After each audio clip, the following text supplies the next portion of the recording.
إسماعيل بن إبراهيم البخاري رحمه الله تعالى نفعنا الله بمثله فيه آمين. بسم الله الرحمن الرحيم. باب كلمة الوحي إلى رسول الله صلى الله عليه وسلم وقول الله عز وجل إنا أوحينا إليك كما أوحينا إلى نوح والنبيين من بعده. حدثنا الحميدي قال حدثنا سفيان قال حدثنا يحيى بن سعيد الأنصاري قال أخبرني مسلم بن إبراهيم التيمي أنه سمع عن عمر بن وقاص الليثي يقول الخطاب رضي الله عنه على المنبر يقول سمعت رسول الله صلى الله عليه وسلم أعمال الدنيا وإن ما نوى ومن كانت تدعو إلى الدنيا يسلكها أو إلى إبراهيم يسلكها فهجرته إلى ما هاجر إليه. بسم الله الرحمن الرحيم. الحمد لله رب العالمين والصلاة والسلام على سيد الأنبياء والمرسلين محمد وآله وأصحابه أجمعين أما بعد. گزشتہ کل میں نے سند کے متعلق بتایا تھا اور سند کے 3 حصے کیے تھے. ایک حصہ تو آپ کے سے لے کر آپ کے استاد کے استاد یہاں تک کہ حضرت شاہ ولی اللہ محدث دہلوی رحمۃ اللہ تعالی. دوسرا حصہ حضرت شاہ ولی اللہ محدث دہلوی سے لے کر صاحب کتاب تک، اور تیسرا صاحب کتاب سے لے کر حضور اکرم صلی اللہ علیہ وسلم تک. ان 3 حصوں میں پہلا حصہ میں نے ذکر کیا تھا کہ میں نے حضرت شیخ نور اللہ مرقدوس کے پاس 2 مرتبہ بخاری شریف پڑھی، ایک مرتبہ دورے کے سال اور دوسری مرتبہ فنونات کے سال، اور اس کی تفصیل تمہارے سامنے ذکر کی تھی. میرے استاد حضرت شیخ الحدیث مولانا محمد زکریا صاحب ہیں، اور حضرت مولانا محمد زکریا صاحب شیخ الحدیث مولانا محمد زکریا صاحب کیسی شخصیت تھی. اللہ تبارک و تعالیٰ نے ان کو حدیث میں کتنا اونچا درجہ عطا فرمایا تھا، اور انہوں نے خود حدیث کے حاصل کرنے میں کتنی محنت کی تھی، اس کی کچھ تفصیل تمہارے سامنے ذکر کی تھی، اور بتایا تھا کہ حضرت شیخ کے سوانحات میں اور اسی طریقے سے شیخ نے آپ بیتی کے نام سے آنکھ کے آپریشن کے زمانے علی گڑھ میں ایک کتاب لکھی تھی. اس میں بہت ساری تفصیلات ہیں. ان تفصیلات کو پڑھو گے تو معلوم ہوگا کہ شیخ صاحب کی دینی اعتبار سے، علمی اعتبار سے، تقوی روحانی اعتبار سے کتنے اونچے درجے پر تھے، اور ان کی تحقیقات جو چکی کے پاٹ کے نام سے وہ ذکر کیا کرتے تھے کتنی اونچی ہے، وہ ساری آپ حضرت کے سامنے آ جائے گی. حضرت شیخ نور اللہ مرقدو نے دورہ 2 سال میں پڑھا، یا دوسرے لفظوں میں کہو تو حدیث میں حضرت شیخ نور اللہ مرقدو کے 2 استاد ہیں، یا حدیث حضرت شیخ نور اللہ مرقدو نے 2 استادوں سے پڑھی. نمبر 1 ان کے والد ماجد حضرت مولانا یحییٰ صاحب سے، اور دوسرا حضرت مولانا خلیل احمد صاحب سہارنپوری رحمۃ اللہ تعالیٰ علیہ سے، جو مظاہر العلوم سہارنپور کے شیخ الحدیث اور روح رواں تھے. حضرت شیخ نور اللہ مرقدو کو ان دونوں کے علاوہ اور بھی راستے سے سند حضرت شیخ کے پاس موجود ہے، اور اس کی تفصیل اوجز المسالک، شرح موطا امام مالک، اور لامع الدراری حضرت مولانا رشید احمد گنگوئی رحمۃ اللہ تعالی علیہ سے ان کے والد نے بخاری پڑھی اور سبق ختم ہونے کے بعد حضرت مولانا یحییٰ صاحب مسجد میں رہتے تھے، اپنی مسجد کے حجرے میں تشریف لے جاتے تھے اور تشریف لے جانے کے بعد حضرت مولانا رشید احمد گنگوئی رحمۃ اللہ تعالی علیہ سے درس میں اردو میں جو مضامین سنے تھے ان سارے مضامین کو یا اس پوری تقریر کو حضرت مولانا یحییٰ صاحب عربی میں نوٹ کر لیا کرتے تھے، لکھ لیا کرتے تھے۔ حضرت شیخ نور اللہ مرقدو نے اسی تقریر کو جو بہت ہی اجمالی ہوتی تھی اس کے حوالے جات اور اس کی تفصیلات وغیرہ ایک کتاب میں لکھی ہے جس کا نام رکھا ہے لامع الضراری علی الجامع البخاری۔ گویا کہ وہ بخاری کی شرح بھی ہے، مولانا رشید احمد گنگوئی رحمۃ اللہ تعالی علیہ کی تقریر بھی ہے، اور اس کو حضرت مولانا یحییٰ صاحب نے لکھی اور حضرت شیخ الحدیث صاحب رحمۃ اللہ تعالی علیہ نے اس میں نوٹس لکھ کر وضاحت کی ہے اور تفصیلات مطالعہ بیان کی ہے، اور یہ کتاب بھی آسانی کے ساتھ مل جاتی ہے، اور اس کو دیکھو گے تو اور زیادہ بخاری شریف کی رموز اور بخاری شریف کی شروعات ہمارے سامنے آ جائے گی۔ تو اس وقت یہ کہنا تھا کہ حضرت شیخ نور اللہ مرقدو کی جو سند ہے وہ سند اوجز المسالک میں اور لامع الضراری میں حضرت شیخ نور اللہ مرقدو نے تفصیل کے ساتھ لکھی ہے۔ ہمارے سامنے جس وقت میں دورہ پڑ رہا تھا اس وقت شیخ نور اللہ مرقدو نے ہمارے سامنے جو سند بیان کی اس میں حضرت شیخ نے فرمایا کہ میں نے دورہ 2 سال پڑھا ہے، 1 سال تو مدرسہ مظاہر سہارنپور میں جب میرے والد دورہ کی کتابیں پڑھایا کرتے تھے، اور میرے والد کے دورہ کے پڑھانے میں بھی تفصیل اس طریقے سے ہے کہ حضرت مولانا خلیل احمد صاحب سہارنپوری رحمۃ اللہ تعالی علیہ، حضرت مولانا شیخ الہند مولانا حسن رحمۃ اللہ تعالی علیہ وغیرہ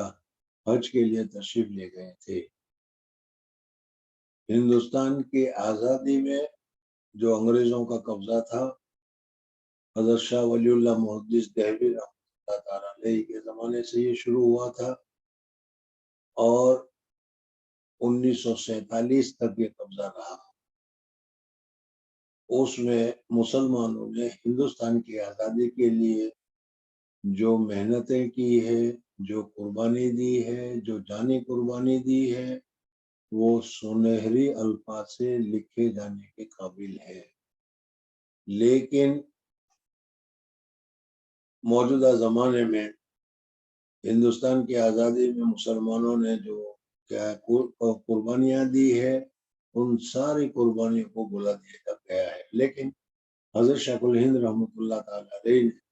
ہندوستان کی آزادی کے لیے ایک پلان بنایا، اور اس پلان کو لے کر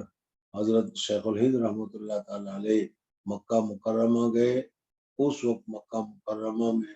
سلطنت عثمانیہ کی حکومت تھی، اور اس وقت انہوں نے وہاں جا کر ریشمی رومال کے نام سے ایک تحریک چالو کی، جس تحریک کا مقصد ہندوستان کو کافروں سے، ہندوستان کو یہ گوروں سے، انگریزوں سے آزاد کرانے کا مقصود تھا۔ تاریخ میں یہ بہت ہی اہم باب ہے، بہت ہی اونچی تاریخ ہے، اس کو اس وقت بیان کرنے کا وقت نہیں ہے، لیکن آپ حضرات کو یہ جاننا چاہیے۔ اس وقت ہمارے یہاں جو حکومت ہے وہ حکومت مسلمانوں کو، مسلمانوں کے ناموں کو، مسلمانوں کے اشارات کو، سب کو مٹانے پر تلی ہوئی ہے۔ آزادی میں ہزاروں مسلمان، ہزاروں مولویوں کو سولی پر چڑھا دیا گیا، لیکن سب کو یہ بلا کر کہہ رہی ہے کہ ہندوستان میں مسلمانوں کا کوئی حق نہیں ہے، اور اگر حق ہے تو پاکستان کی طریق سے دے دیا گیا، ختم ہو گیا۔ لیکن یہ بات صحیح نہیں ہے۔ اس وقت جو جماعت ہے، اور اس جماعت میں جو اصل جماعت ہے RSS